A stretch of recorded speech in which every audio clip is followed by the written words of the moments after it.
ભાજપે 30 વર્ષના શાસનમાં શું આપ્યું છે? આમ આદમી પાર્ટી ગુજરાતનો વિકલ્પ શા માટે બની છે?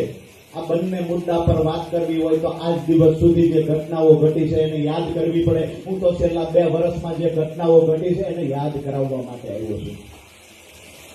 પાટીદારની દીકરી અમરેલીમાં પાયલબેન ગોટીને ભાજપના નેતાના કહેવાથી પોલીસ રાતે ઉઠાવી લાવે. કુંવારી દીકરીને રાત્રે ઉઠાવી લાવીને દીકરીના પગમાં પટ્ટા મારવામાં આવે.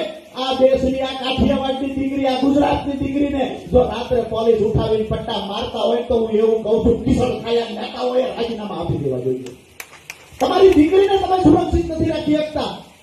ત્યાં પાટીદારની દીકરીને પટ્ટા મારવામાં આવ્યા. પાટીદારની દીકરીને ખોટા કેસમાં ફસાવવામાં આવી. જસદણ વિષયમાં તળપતા કોળી સમાજના 85 કરતા વધારે લોકોને ખોટા કેસમાં ફસાવીને જેલમાં પૂરવામાં આવ્યા. એ પણ ભાજપના ઈશારે પૂરવામાં આવ્યા. વારંવાર અહીંયા પેપરો ફૂટતા હતા. અમારા દીકરાઓના ભવિષ્ય અંધકારમય જ્યારે બનતું હતું, એક પછી એક 10 કરતા વધારે પેપરો જ્યારે ફૂટ્યા ત્યારે આમ આદમી પાર્ટી નૈતિક જવાબદારી નિભાવવાના ભાગરૂપે અમારો ગોપાલ ઇટાલિયા, અમારો વિશુદાન ગઢવી, અમારો પ્રવીણ રામ, અમારા 67 કાર્યકર્તાઓએ અહીંયા અમદાવાદમાં જ્યારે વિરોધ પ્રદર્શન કર્યું, કમનમનો જ્યારે ઘેરાવ કર્યો ત્યારે અમારા નેતાઓને જેલમાં પૂરવાનું કામ ભ્રષ્ટ ભાજપના નેતાઓએ કર્યું છે.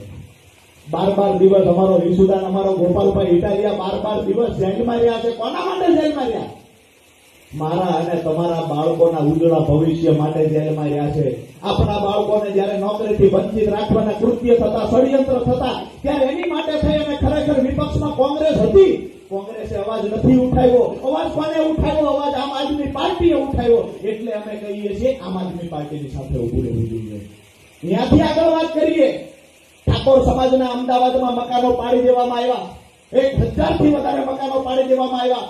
ઠાકોર પરિવારને ઘર વિહોણા કરી દેવામાં આવ્યા. માલધારી સમાજને ઘર વિહોણા કરી દેવામાં આવ્યા. માલધારી સમાજની જે ગૌચરની જમીન હતી ઉદ્યોગપતિઓને આપી દેવાનું કોઈએ કામ કર્યું હોય તો ભ્રષ્ટ ભાજપના નેતાઓએ કર્યું છે.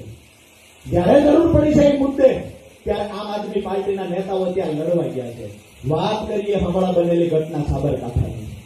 સાબરકાંઠામાં આપણા ખેડૂતો, આપણા પશુપાલકો ભાવફેરની માંગણી કરવા ગયા. ડેરીએ જઈ કહ્યું કે અમને ભાવફેર મળવો જોઈએ. અમે દૂધ ભર્યું છે, અમે લાખો રૂપિયાનું દૂધ ભર્યું છે, અમને જે ભાવફેર 20% ઉપર મળવો જોઈએ એ ભાવફેર માત્ર 7-8% મળ્યો છે.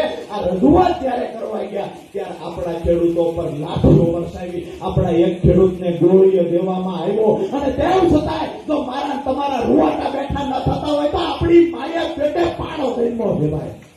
આપણા ખેડૂત ઉપર સરકાર ગોળીઓ ચલાવે, આપણા ખેડૂત પશુપાલકો દંડા મારે, અને તેમ છતાંય જો આપણા રૂવાટા બેઠા ન થાય તો મને એવું લાગે છે કે આપણે રોબોટ છીએ, માણસ નથી ભાઈ.